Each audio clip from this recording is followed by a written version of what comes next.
Hello, everyone, and welcome to Beyond Bitcoin, our monthly series where we break down the latest trends in cutting-edge technology, blockchain, and beyond, and why it matters to you. My name is Layla Gulen, and I'm co-hosting on behalf of BSN Global. Joining me is ShareRing's Communications Manager, Timothy Kingery. Good to see you.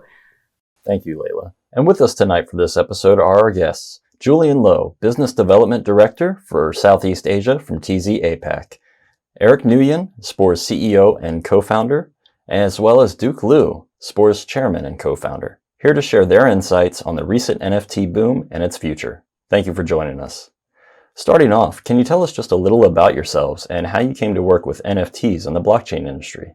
I'm currently working as the Southeast Asian Business Director for TZ APAC, which is the adoption entity for Tezos in Southeast Asia. And Southeast Asia is filled with really good artists, really good undiscovered artists. In a way, art has always been one of my own passions as well. So it was a really nice marriage of both. And when NFTs started, blowing up, and it's finally we have a way to promote artists that are not internationally well known. My background was in finance. So basically I spent 12 years in London. My undergraduate LSE, postgraduate Imperial Finance. And then I spent the next 5 years working for Nomura in London. Was on the high yield credit trading desk. And then later I was poached by Elliott Management, which is one of the world's largest hedge fund, to manage about $2 billion in multi-strat fund. So how I got into the whole crypto space, I guess, back in 2017, this is the second boom of crypto when I think Bitcoin surpassed at $1,000 when people start talking again. And that is when I first learned and jumped into the whole crypto space, was very actively invested in a lot of ICO projects back then as an advisor and as an investor.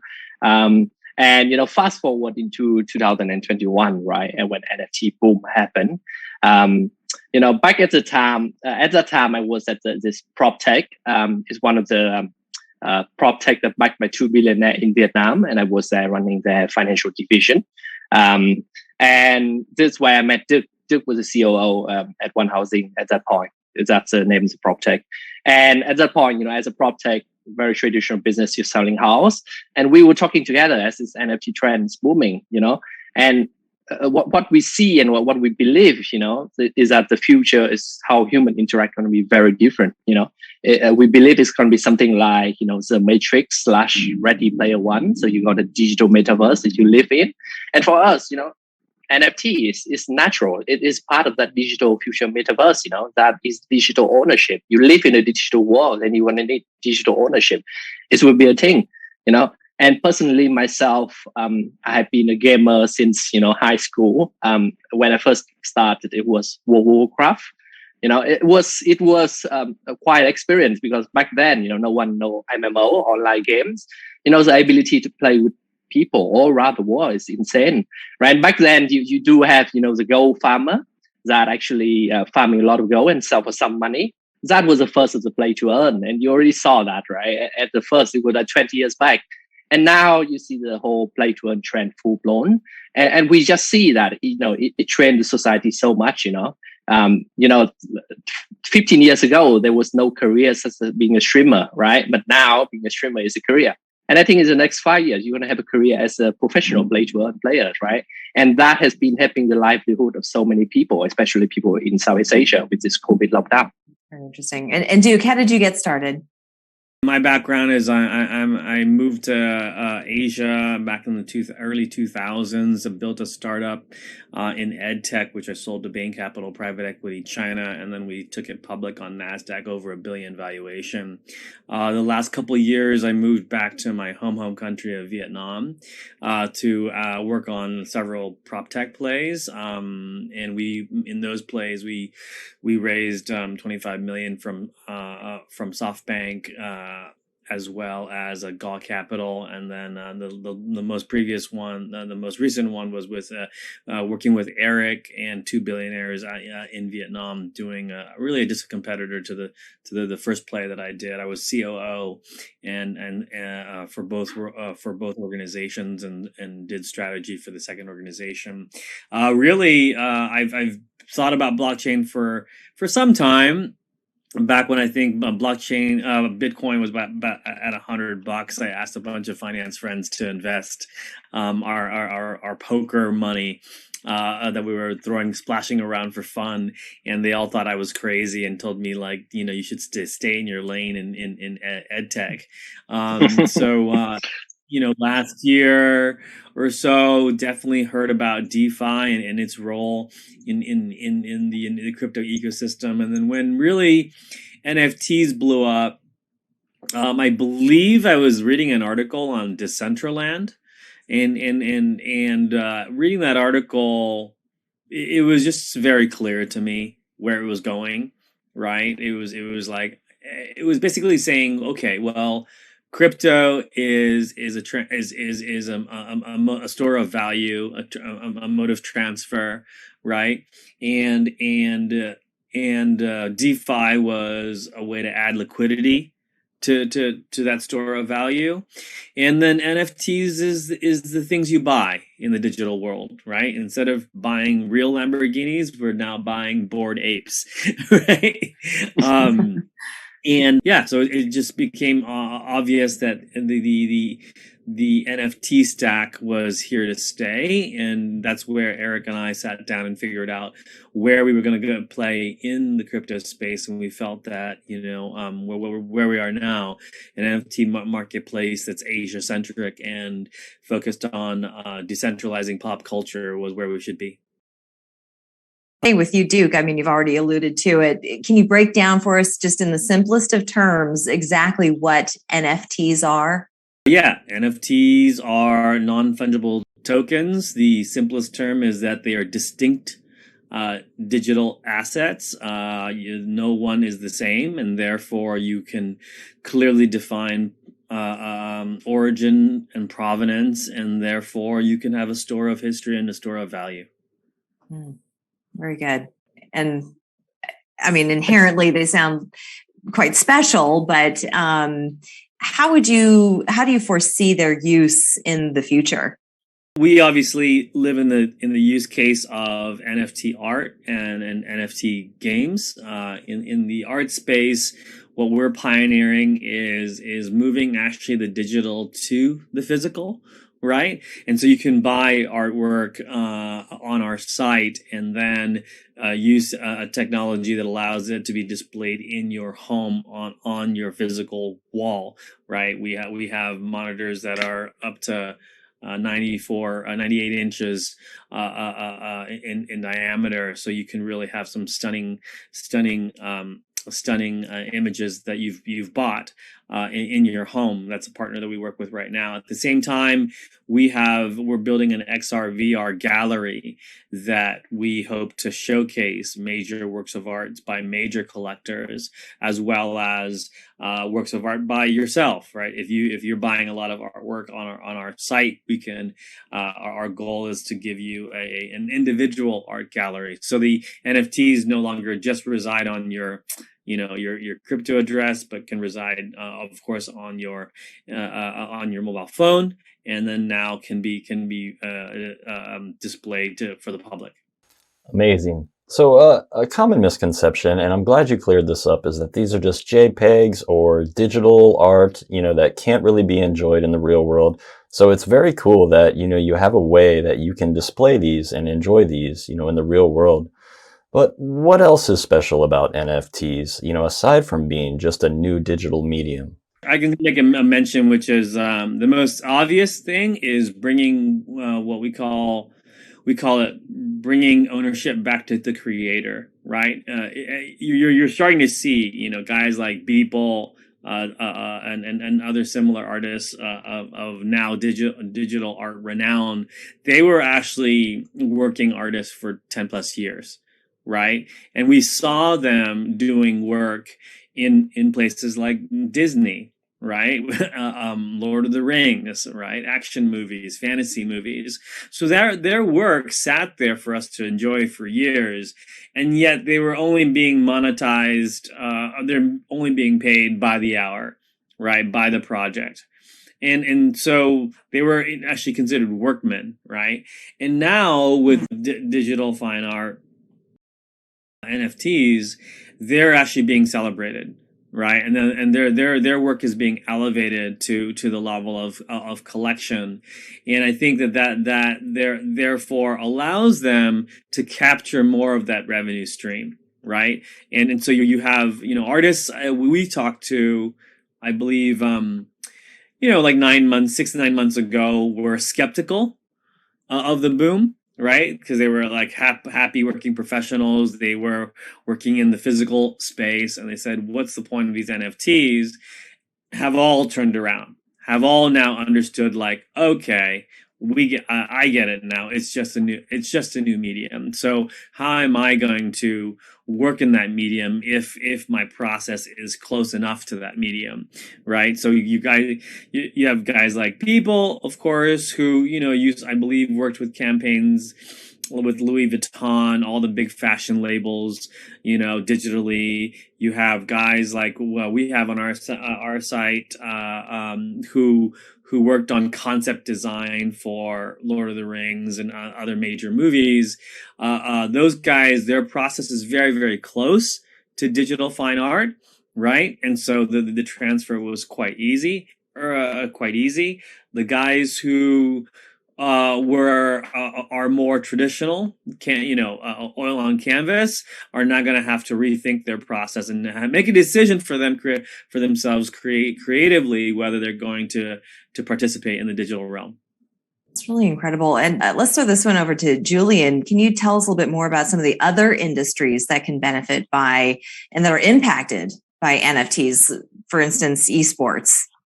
Yeah, so I mean, NFT is more than just I would say pop art, or like some of the other artworks that are being shared with the rest. So funny you should say this. Esports is definitely a place whereby specifically sports, I guess. So like things whereby sports brands can actually share their fan art as well as their sports memorabilia with their fans themselves. So funny you should say this also, because for Tezos, we actually help McLaren and Red Bull Racing help to create their own NFT marketplaces so that they can share. Yeah. So we actually created an NFT. We were the lead technical provider to help them create a whole NFT platform around their brand. So for all the McLaren fans, they could actually share their I would say, their NFTs with their fans, and then from that also generate a new form of revenue stream. For gaming itself, if you think about gaming, there is both the digital IP as well as the trading cards that they do, like the items that they have, the skins that, like, because in gaming, e-gaming is a very personal thing. And so you can actually also tokenize your skins, tokenize your character development, tokenize your profiles actually, and then from that, you can actually generate revenue from there. Gentlemen, you're talking to the layman in the room here. So the next one, obviously, right? So the next one that I am thinking of is, of course, music. So we've talked about art, we've talked about gaming, esports, but what about music? Because of course, in my youth, which was a long time ago, I grew up with the Napsters of the world. So would this technology help better protect artists and their work from getting replicated, duplicated over and over again and pirated on the internet for anyone to have for free? But I think it's more than just IP protection, because piracy is rampant problem. It has never been solved to be honest. And still, and there's so many innovations that could use to solve it. But more importantly, it's the intellectual property, because if you think about the intellectual property of the song, it's actually quite powerful. And in the past, most of the intellectual property for your song is owned by the recording studios, not so much owned by the individual singers, individual artists themselves. So in this hand, and the NFTs would be a further step forward in terms of allowing the artists to have control, have ownership of the IP, and to distribute it to their fans, who actually the real people who are creating the value for the artwork, right? So yeah, I would say music is definitely one segment. Anything that can be I would say that has intellectual property, that has a uniqueness. You can use NFTs to actually not just promote it, but also to publicize the scarcity of it. So because when you have scarcity, you have value, and when you have value, the revenue will come. Very good. And Eric, I'd like to get your thoughts on this as well, as you guys at Spore seem to be targeting the broader entertainment industry, from music, gaming, esports, collectibles, animation. What impact do you see this having on the industry now? And do you see any sort of trends forming or developing? Yeah, I think gaming is the obvious part, right? That we see that with the rise of Axie and other play to earn, with the whole COVID thing, right? Me and Dick, we're in Vietnam now, and it's a complete lockdown. I think the last time we properly stepped out of the street, probably about 2 months ago, right? You can only step out to go to grocery store. Everyone is locked inside, and it's created a problem. Now people cannot go to work, people cannot make any income. The whole economy came to stop, right? Then now in this digital age, people need to be able to work remotely, be able to go online, work, right, and play to earn provide a solution for that. Now probably you just need a Xiaomi phone, right? Cost you like $50 and 3G. Then you can start playing away, right, and earn yourself $200 per month, which is really good income, for Southeast Asia. So pretty much the play to earn, that's the whole country of Philippines, that's Indonesia, the Vietnam that's really big in this, right? And I think this is just the start. You just see the start of it, because the play to earn, like I discussed before, right, it started like 20 years ago in World of Warcraft. Back then. Actually, you got this gold farmer, right? That play really hard and sell the gold online. But then there always a stigma come with it, like, right? You buy gold online or you sell gold online. It's something like you buy drugs, It's always came with a stigma, and always you don't know where that gold come from. Is it illegally acquired? Did someone hack the account to get it? Would you get the payment? Would you get the gold delivered? Right. So back then it was very shady and all that sort of thing, But now with play to earn, with blockchain, this is what it is, right? It's a redistribution of global wealth, because before, how can you from a third world country with no advantage, how can you get ahead? How can you, get into this world? But then you got some Axie player here. If they do really well, if they're a breeder, they can make, tens of thousands of dollars, right? That is redistribution of wealth. And I think that is the beauty of blockchain and crypto. And I think we just see the start of that. I think the next 5 or 10 years, the play to earn space will be very big. So our focus is on gaming, right? So we have a gaming dedicated storefront. So basically we already signed with about 10 games. 10 blockchain games already. So they will list all the in-game items onto our platform.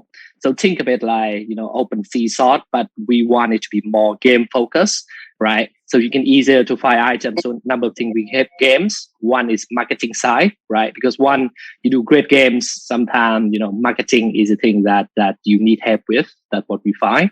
The second is a marketplace. Not all games have a marketplace, because then, it is a hard work. You need a tech team to maintain, to build up a marketplace. So not all games have a marketplace. And the third piece would be, user onboarding, right? You need to bring user to you, right? Because now play to earn last year were not as competitive because no one realized, but now everyone realized it's a gold mine. So I'm guessing you're reading news, right? There must be like 2-3 new games IPO every week, And competition gonna get hard, This is just like the dawn of Apple Store when everyone figure out that, oh, I can make so much by putting a game on Apple Store. It's just like that. So, we are working very closely with games, and also we have our ecosystem fund, which we actively invested in gaming, NFT related, and DeFi. So we will bring our expertise in to support them, bring our network in, because we truly believe that, play to earn, I think, is a new trend in the future. It really helps, people and the society as a whole with the COVID lockdown. And I think it just, fundamentally changed the way how people interact and how people work. That is on gaming. On digital fine art, like Luke touched on, actually, our chief art curator is Jeff. He has a gallery in Shanghai, and he's been art world for 20 years. And what he told us is like, digital art has been there, but in the past, the medium is very cranky. Either you give someone a USB or like a CD. It feels so unnatural. Like you look at that art, you're like, oh, that's great. And then the guy give you an USB, you're like, not great, right? And the provenance and all the thing of that, right? That it makes, all those digital artists, some of them are amazing, I tell you. Like recently, I think 2 days ago, we just announced Andre, which he worked on the special effect on film like Harry Potter, on film like X-Men, on so many films that we watch and love, but we never heard of him. Right, that's how amazing it is. Like, wow! So that's the guy after you had a special effect of so many films you love, right? Now people start to recognize. Now he starts to get celebrated, right? So I think this NFT trend in artwork, it helps digital artists. It helps photography as well. I think photography is going to be quite big in the NFT space. And the second part is the secondary royalty. This I think apply to all the artists, let's say painting artists, right? Because then if, let's say you're an actor, right? If you're Leonardo DiCaprio, you play in a movie, right? And then you always get the residual royalty. If the movie do really well, you get a percentage. No matter how many years it passed, right? Even 10 years, you still get some share revenue, right? But then for, let's say, very famous artists, you make a painting, amazing, you're Picasso, right? You sell it off for 100K, great, you get your 100K. But then that artwork can go to $100 million and you get nothing of it, like zero, right? You just famous, that's it. But it's become the money of the secondary trader. But now with NFT, as you see a lot of platform and even us as well, what we're going to do is this called secondary royalty. So with every transaction, the artist will get a certain percentage of the secondary sales, between 5 to 10%. It depends on the case, right? So it's not just you benefit from the primary sales, but your every appreciation, right, of the artwork, you get a certain percentage cut. And that's what blockchain enable. And I think it's great, it really, fills the gap of in that art industry that, all the painter, all the artists that get left behind, while, the entertainer get that residual royalty. So I think that tackle a very big pain point in the industry. And I think this is just the start of the whole entertainment and NFT, This is like I don't know, day one, right? There's so much more, right? In NFT space, I think there's so much. What I think that the industry just now realized, right, is NFT is a new medium, right? Like before, you have a movie franchise, you have physical merchandise, and NFT is digital merchandise. You connect with fans, you sharing things that they can collect online now. I think those are great things. That this is just the start of it. And I want to jump in here and ask you this, because when you're talking about NFTs and you're talking about the creation of this content, people, though, they like tangible things, but this is something that you can't necessarily hold in your hand. So I'm curious, and maybe Duke, you can answer this question, but when we're talking about the longevity, the lifespan of a technology such as this, is there anything that you can compare this to that we currently use today that we thought, oh, this is going to be a flash in the pan, but lo and behold, this is something that we use day in and day out and has become a part of our everyday lives? Do you foresee the NFT technology to be that way? We talk about 5-10 years from now. Yeah, I would try to take a start first before passing on to Duke. Sure, please. I think what you just described sounds very familiar, right? What it is Bitcoin. 10 years ago, people say same thing about Bitcoin, right? Okay, I cannot hold it. It's just a code. Why does it worth anything or any value, right? It's been the discussion for the last 10 years. for the last few years, it stopped being a discussion, right? That people start to understand that, it's Bitcoin is a medium of exchange, even fiat money, right? It's just a paper in my hand, right? So this is when we move to a new digital age, it's no longer things that you can hand and hold, right? It's because for me, right, even digital artwork or whatever you sell to people, right? Whether it's tangible, intangible, you're selling an experience to them, right? It's a human experience you're paying for. Even you go for in a restaurant to eat, what you ultimately pay for is the experience. And I think the NFT, the digital artwork, is that digital experience. You give that to them, right? And now you, like Dirk said before, now we partner with companies that do the display called the digital canvas. It's huge, like 90-inch screen, right? You can display that in your home. You remember, right? When you walk into big financial institution, investment bank or fund, right? In their lobby, you see so many paintings, right? On everywhere decorated, right? It's never empty. And some of them worth hundreds of thousands of dollars, right? Now imagine in the next 10 years, it's all on the digital canvas showing NFT instead, right? And I think that is the next phase, and I feel that would be something very natural. But of course, it takes time. It takes time to adopt to that. Yeah, if you want to add something. So as one of the things that we talk about is you may not be able to hold an NFT art with your hands, but you can hold it in your heart, right? So because that way, because what we're trying to do is also promote ownership, and NFTs allow digital artists to make a living. I think that's a very, very important thing that we need to note, that now they can make a living of their digital assets during a pandemic, because they can't do art galleries, they can't do physical meetings, right? And also it opens up audiences for the artists to actually connect with their how to say, people who appreciate their artwork, with the online communities, right, and to build up their own portfolio. So I think that's a very important thing that we need to talk about. NFTs allowing artists to actually find a new revenue stream to actually, create the thing, to still pursue the thing they love, right, despite that pandemic right now. I love what you said, and I'm sure, Timothy, you can agree with me that it's not something that you hold in your hand, but it's something that you hold in your heart. That's pretty profound. What about your thoughts, Duke? How do you see this evolving over the next few years? Well, I think that we have to kind of consider it in sort of two ways. The first way is that value is simply defined by supply and demand, right? And currently in the art space, we're seeing trading volumes that are magnitudes higher in NFTs than in traditional art. I'm an avid traditional art collector. I buy a famous piece by, let's say, Buff Monster. I have a piece. I talked to him and I told him, I'm like, dude, I bought your piece like 10 years ago when I was a young buck, coming in with a little bit of money and was interested in street art. And so it's hanging literally in my home office, and I really value it, but I've never shown it to the world and I've never traded it multiple times. In the span of the months that I've been trading NFTs or collecting NFTs, anyone can see my collection online. Anyone can make a bid for my collection, and Eric and I have done some preliminary research on the turnovers, right? The turns, you'd call it in retail, right? How many times does an NFT trade? And you can see a single NFT trade 300%, 400% in a single year.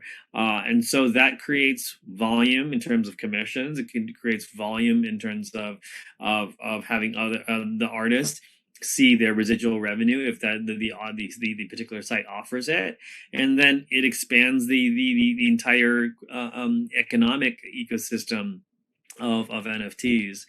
The second point I want to make is that we're only beginning to define the true value of NFTs. In other words, their distinction and their ability to hold intellectual property value. And I say that because, I grew up in the beginning of the internet age, FTP, America Online. And so I'm so I'm pretty old.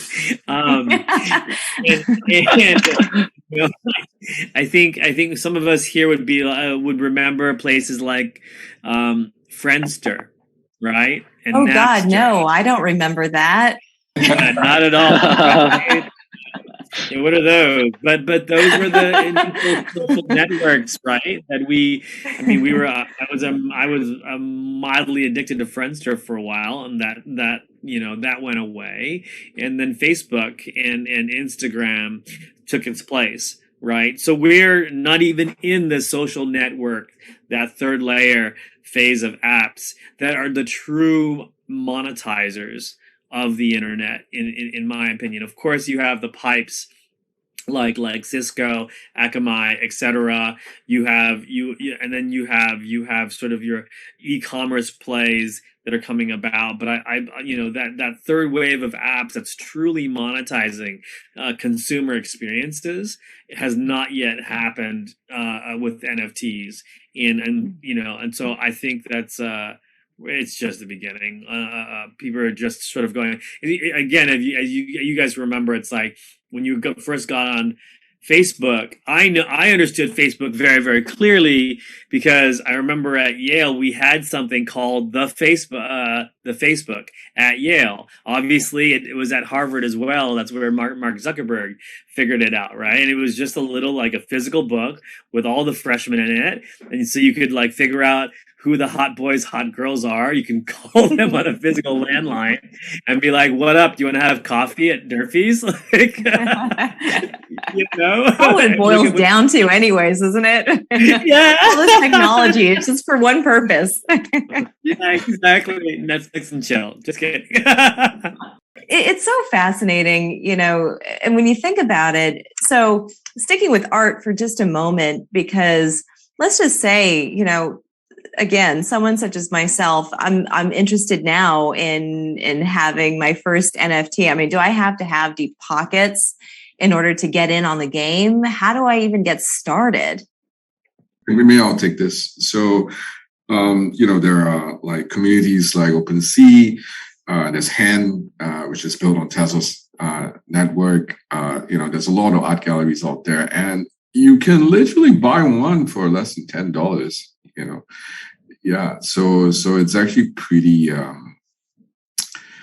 It's pretty entry level, which is why it's really true that you can actually go own a piece of artwork. And the funny thing is that in the art world, right? Specifically in the art world, your art only gets popular after you die. So this is the first time a visual artist and you can get to see the people appreciating your art. Imagine if Van Gogh was alive today, right? And he was making all his artwork, and seeing people, it's quite a shame, if you think about it.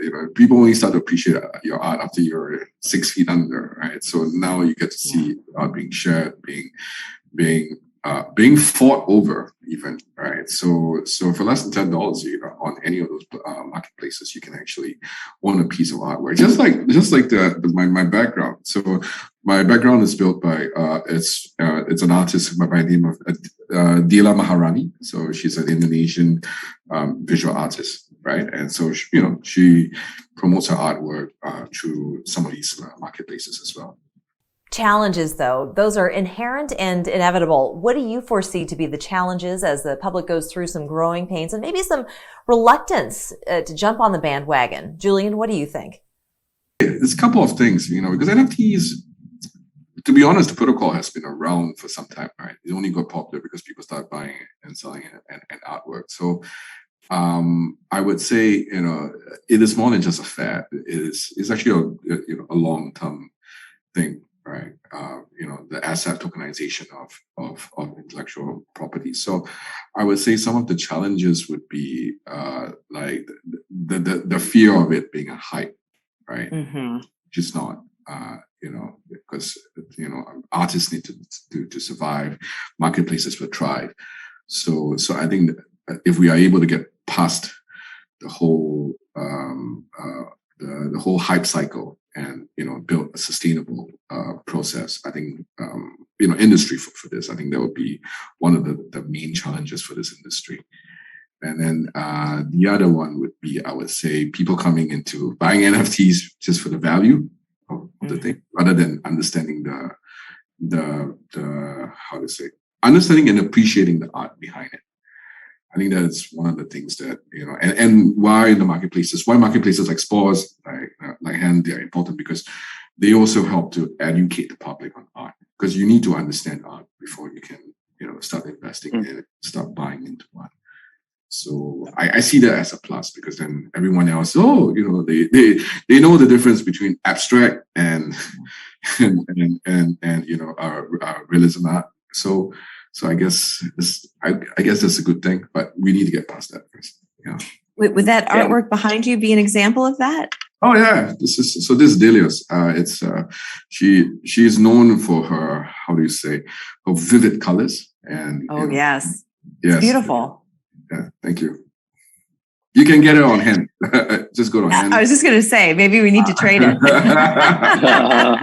It's getting very popular, I just want to say. I want to mention that NFTs have actually brought up a new way of collecting. You can see the kind of artwork I have in the back there. There you go. Yes. Those are pretty popular right now. They're fluff bunnies, right? I bought 2 out of 10,000. This is the hottest thing going on right now, and no one would have predicted it. I mean, we knew CryptoKitties, what CryptoKitties did. We know what CryptoPunks did, but this Bored Apes, that whole sort of subgenre now has become a major genre of NFT collecting, is a totally different way of thinking about art. I think Julian's right. It's a little bit more commercial, transactional. But that's just a matter of time, right? The good art will rise and have longer term value. The bad art will disappear into someone's closet for forever. I think that again, you look at these two types of art, right? That art and what Julia represents. You can see there are very two different spectrums of art, right? And so what has greater value, sort of traditional watercolor or a pure digital piece, such as what Fluff is doing. Again, doesn't matter. One, it's whoever wants to trade it or buy it or sell it, and then the other one is, I think Julian's right. You better be into art for collecting, and for enjoyment. If you don't think of it that way, and you make it purely transactional, it's gonna be just like trading, altcoins. And the dreams By the that way, you have. I had a. Sorry, I will say then, because Layla, you mentioned a question of like how do you get into this stuff and despite the expense. There was a collector on Twitter that I followed who literally, he said he took like $2,000 and turned it into 1.4 million in a matter of months. And how did he do that? He just went on the Bored Apes Yacht Club site when they were minting early on, and he bought a couple, more than a couple, obviously. And he said at that time, no one cared, and so he had no minting fees problem. He minted at a normal pace. He bought, obviously, several, and now it's worth, and then he also chose not to flip it for 3x.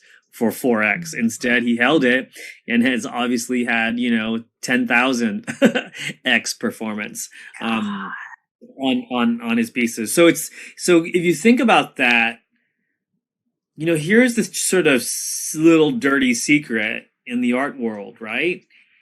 If you want to buy a Picasso, you can't buy a Picasso. It's not that easy because the people holding it may not want to sell it to you. And Picasso is one way to call it, but let's put it in a better context. Like, could you buy a Damien Hirst right now easily? Actually, not necessarily, because there is a cartel of art galleries that does decide the value of art, right? And if you walk into that gallery and you say, I want Damien Hirst, and they do a bit of DD on you, they're like, sorry, you're not our client. They'll just say, oh, Damien sold out. He's not sold out. They literally have Right. stores of his work in the back for the right collector, and so that whole world, that our chief curator was in, it gets broken, gets reinvented, because provenance is clearly on the blockchain. You can literally buy right now. So you don't necessarily need an intermediary like a gallery, where what needs to happen then is the intermediary, the gallery, has to redefine their function in this ecosystem, right? They're no longer an arbiter of value. The market more transparently defines the value. They need to move on to marketing, right? How are they a good marketer as a tastemaker, right? They have to define that value. Secondly, is they have to be a better agent to their artists. They can't just sign an artist and lock him away or take 50% of his profits just because they are so and so gallery. So that this NFT rise is really representing for that community a major disruption. Very interesting. I was just going to say the artwork behind you, Duke, the dreams that you have after looking at that, priceless. Completely priceless. It's bunnies with nose rings and funny eyeballs. Yep, that's my world. Not for the faint of heart. So guys, this question's open for anyone. I've seen a lot of headlines lately of mainstream artists, corporations, sports teams, businesses, and organizations jumping on the NFT bandwagon here lately. Do you think this is some type of short-lived fad, or they're trying to capitalize on the hype, or do you expect this trend to continue and be adopted across the broader industries? Yeah, I'll try to take a stop there first. As you see, right? I mean, like you see a lot of big names jump into the whole NFT space lately. And I'm sure there's a lot more corporate on the sideline that's doing research and they're looking at it very closely. Of course, I think even though the space has been growing very fast, there is still some reservation because, as a large corporate, right, you need to evaluate it very closely. Just like, I think this is very similar to 2017 or 18 when people like, institutional adoption is here, is coming. But actually it took them like 4 years, right? But now institutional adoption finally here, all right? They took a lot of time on the sideline watching this space very closely because they need to consider reputational risk, right? Is the space big enough for them to make a commitment? Like this ranging from, like Chance Media to game company, right? There's some major game studio, looking at this as well, the play to earn space. But then I think this is the same. I think I was in finance 2013 when we look at crypto, right? And the mindset back then was like traditional finance. There are trillions of dollars here. There's enough money there. There's not enough money in crypto yet for us to take the reputational risk, so we can ignore it for now, right? But 4 years, and they start to see, okay, the money pie now is really big, right? So I need to seriously consider the 2017 and 2021 is like, okay, this is huge. All our clients want it. And as an investment bank, we got to be there, right? And I think exactly the same thought process in all this gaming and Chance Media company, right? The gaming company now these days, they make so much money from Fortnite, so much money from, PUBG, all that sort of thing, right? Traditional game, right? So right now, they don't want to take that risk. Like I know that some esport team or some esport game, right? They basically like do a blanket ban on crypto. And crypto, we wouldn't touch, right? We wouldn't sponsor because then they got so many traditional sponsors. They make so much money from their traditional partner and traditional world, so they can safely ignore it for now. But at the trajectory of the growth you see, right, as we're growing now, at some point, I think just like any other space, they cannot afford to sit down, right? And we do see that a lot of them come in experimentally, right? Do some smaller piece and experimental in it.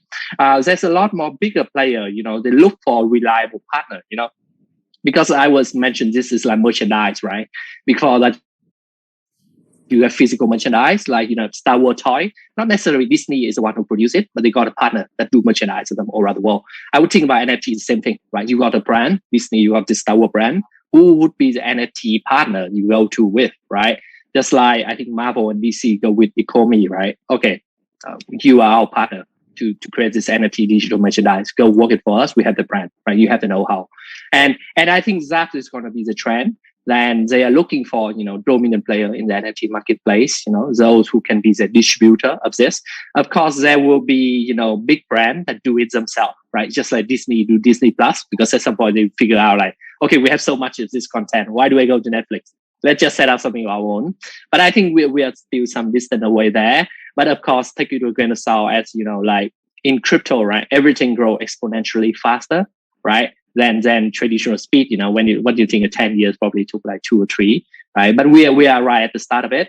And I tell you, like even with us, right, we're talking with some major IP, major brand, and major content producer, and they're very interested, right? This is something they're suddenly like, okay, this is something new, and we're definitely open to work with you guys, right?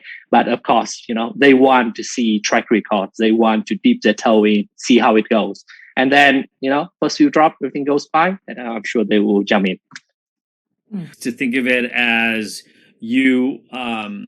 as where Netflix was years ago when they went digital streaming, which was that they had to start with archival stuff, right? And they went to the libraries of all the famous studios and said, give us your Goodwill Huntings and the relevant libraries. And then over time, of course, they went into original content.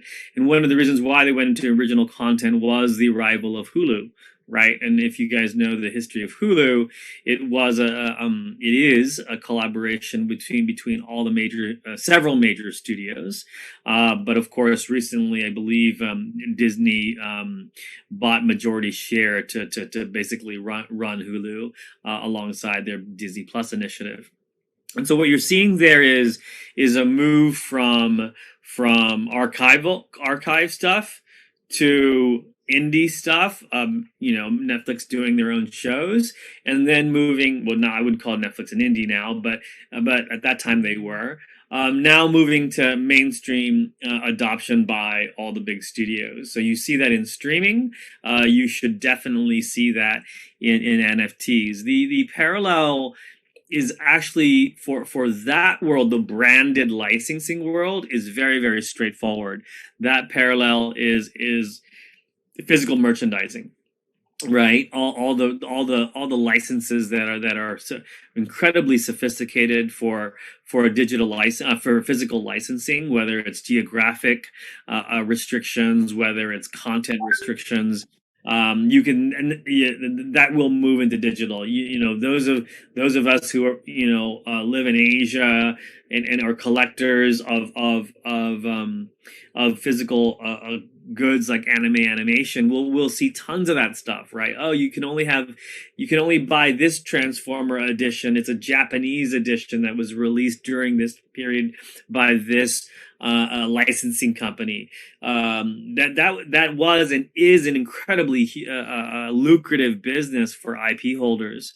The only difference now is that instead of the IP holder just being Hasbro, just being Paramount, the IP holder can be, can be the comic book creator, right? It can be Todd McFarlane.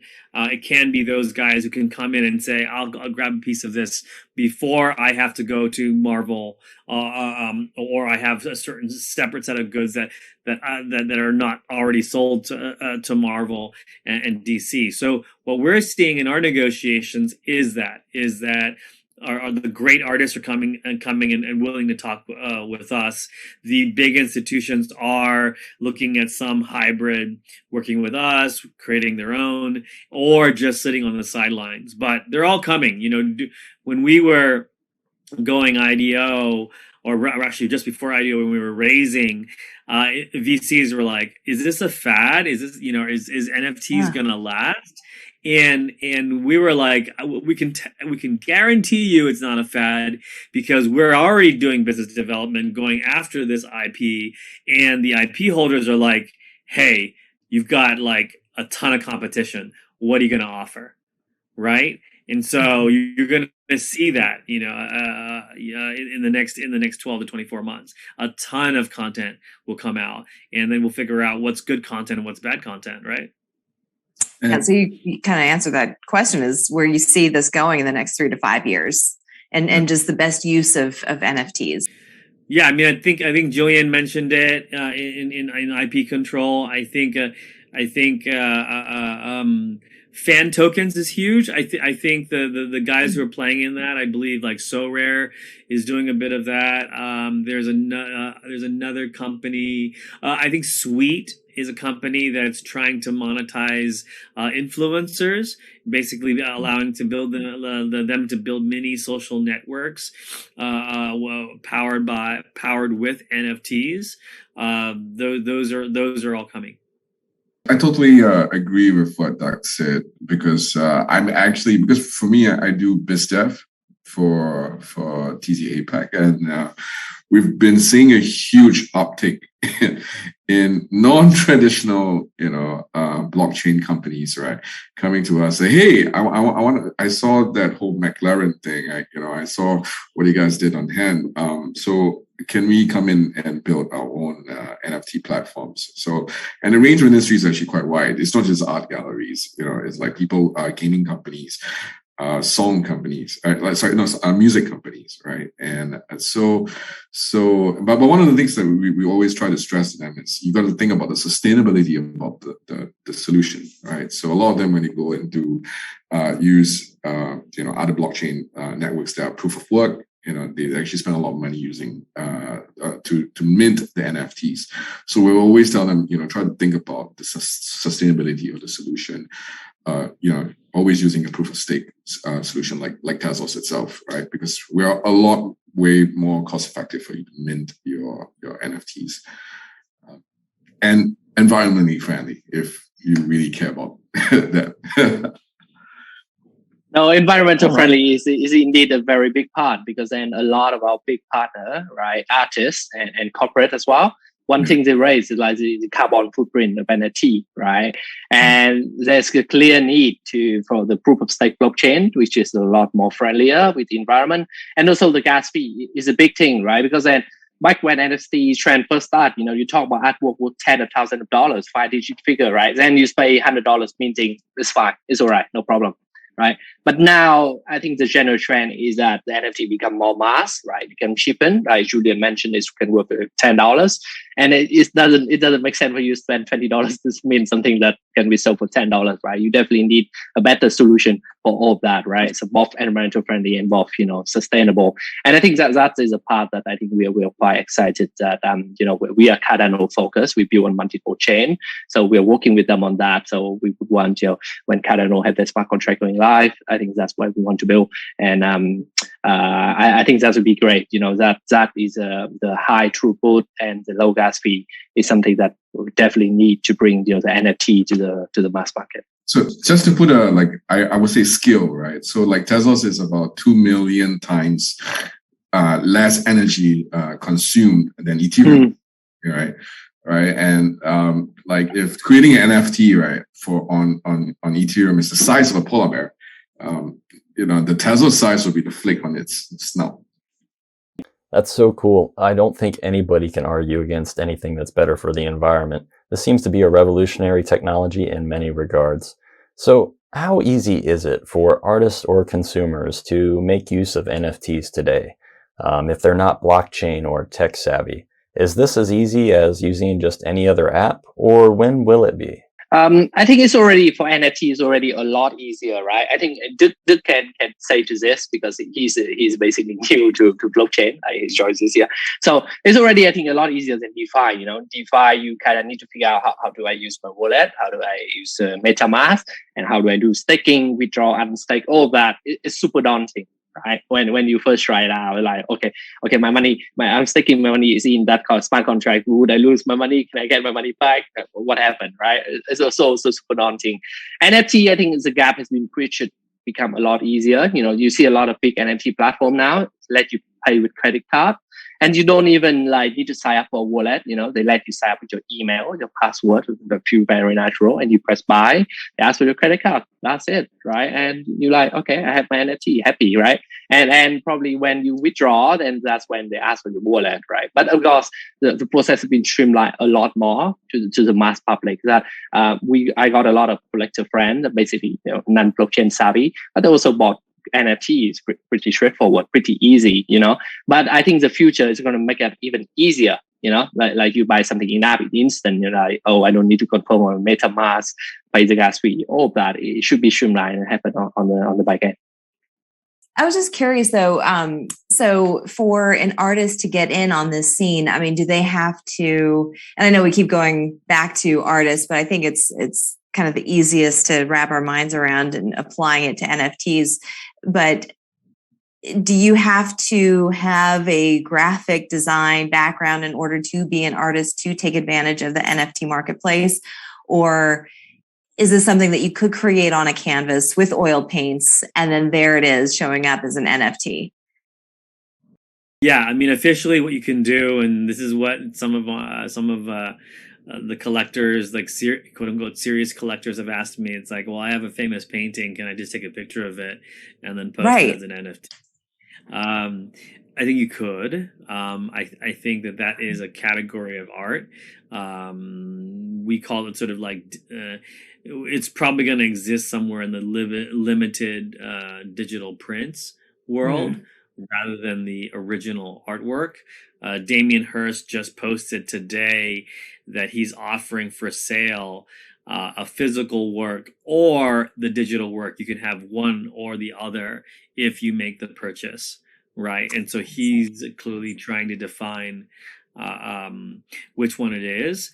I think what, for example, these collections like the ones back here are doing is that you might have an idea creator, right, who has a vision, and then they're partnering with an artist or an art house to create the digital assets. So we actually have that as a part of our process, is that we have several famous and very, very credible art houses who can take the work of a famous celebrity, influence, etc., and then create and define that vision for them into an actual NFT. So if you're bad at art, or if you're a pop singer and you're like, I want to do art, how do I do it? Then we can have you collaborate with other famous digital artists, as well as we can actually have an army of artists work on stuff for you. So there's several ways. You kind of answered next question in that. And first of all, I appreciate your patience with me, gentlemen, because, I'm entering a space that I knew nothing about prior to this interview. So I appreciate, all the information that you've been providing, but it does beg the question, there are people out there who buy a canvas and a set of paints and they slap some paint on the canvas and they call themselves an artist, but it doesn't necessarily mean that they are one. Does this lend itself to a flood of people coming in saying, oh, I'm an artist, I can sell my work over and over and over again? I mean, I guess if there's someone out there who's willing to buy it, but how does that work exactly? I mean, I think that it comes down to a burgeoning art space like contemporary art, in the mid 60s with Duchamp and Warhol. Right, they were considered not even iconoclasts. Duchamp literally did a toilet, a white toilet, urinal, and said that was art. Today, 2 decades later, I had to study that in art history class at Yale, right? And it became real art. So, will there be, really bad art? Yes. But out of that bad art will be good art, and out of that good art will be a grammar and vocabulary for digital fine art, right? And the awesome thing that we get to do at Spores with our creative team and curators is define that. I mean, the excitement that we have there's a group of us who literally work with artists, every day, and we're like, guys, this is some cool stuff, because we think in 15 years we're going to lecture about this at universities, because we were, the ones who defined, and guided where that vocabulary and where that grammar needs to be. And of course, 100 years from now, we'll be quote unquote wrong, right? Just as, again, in the 60s, actually Picasso was laughed at, right? Duchamp was laughed at. The post-Renaissance Mannerists were really laughed at, right? And then they laughed themselves to the bank and laughed themselves into history. Yeah, incredible. I think, and a lot of things that's like CryptoPunk, right? 10,000 collection, 5 years ago, who know would be something so big. And now it's a thing. It's that 10,000 collection mint with random attribute. It's a new genre, right? It's a thing in crypto now, right? And I think to your point as well, I think there will be a flood of a lot of artwork into NFT, and some of them will not be very good. And just as is a matter of fact, and I remember, I think one of very famous investor, I'm not sure who, but it mentioned that 90% NFT will be worth nothing, which is true, right? Like 90% of art probably worth nothing, right? Which is really bad, because the art, as a top 1%, right? That's absolutely outstanding. And it's the same thing in any category of goods, right? Or even artwork, even more, right? Of course, you see that flood. And I think this is what I think at Spore we pride ourselves, right? Is a curation part. You have different spectrum of the platform. We've got like OpenSea, which is a bit like eBay. You can post anything on, right? And it's just like eBay as well. You can find perfectly good deal, or you can find just so random things, right? Just like some guy tried to sell you a TV, but when you deliver, it's actually a picture of a TV. It's not a real TV, right? Right? That's what I said, right? Compared to eBay. So for us, I think this is what me and the team and Dirk want to target, is at the mid and upper high end. For the art world. So that's why the curation part come in, right? So whenever we announce an artist, right, we do it like a month before and really get the community to know about the artist, his background, his art style, what he's special about, So after a month, when he's starting to launch, the community already know who is that guy, what he's special about, what is art genre, why is it special, right? Then they really got to know that artist. And then you know that, okay, I'm buying that. So I know who I'm supporting. I know that is artist, what he's about, not just, okay, I'm just buying random thing that maybe, I don't know, just like because I want to get into NFT space. And I think that is a part that makes us different, the curation part. Of course, we're open to all artists. And basically with a new artist, right, we're opening our application form. They can fill in, show us their portfolio. As long as they are talented and work interesting, we definitely want to help and support them to spread their names into the community. Well, gentlemen, this has been such a fascinating conversation. We're definitely going to be looking forward to seeing what this exciting future holds for NFTs. I want to thank you all so much for sharing your insight with us. And, unfortunately, we're out of time right now. But for our viewers who want to learn more about NFTs and the various uses that we've covered, where would you recommend they start, Julian? I would check out Higg&Nunc, powered by Tezos. It has more daily active users than its competitor, OpenSea, and has been widely received by first-time blockchain users and independent artists as an open market for artwork itself. Just to give the URL, I think the URL is HICETNUNC.xyz. Or you can search for hand Tezos. You should be able to find it rather easily. And Eric, how about for you? Do you have any places that you'd recommend people to check it out? Well, sports.app, our website, because we're launching our platform this quarter, right? Follow us, go through this journey, right? That we feature our artists and what the artist is about, what is art genre.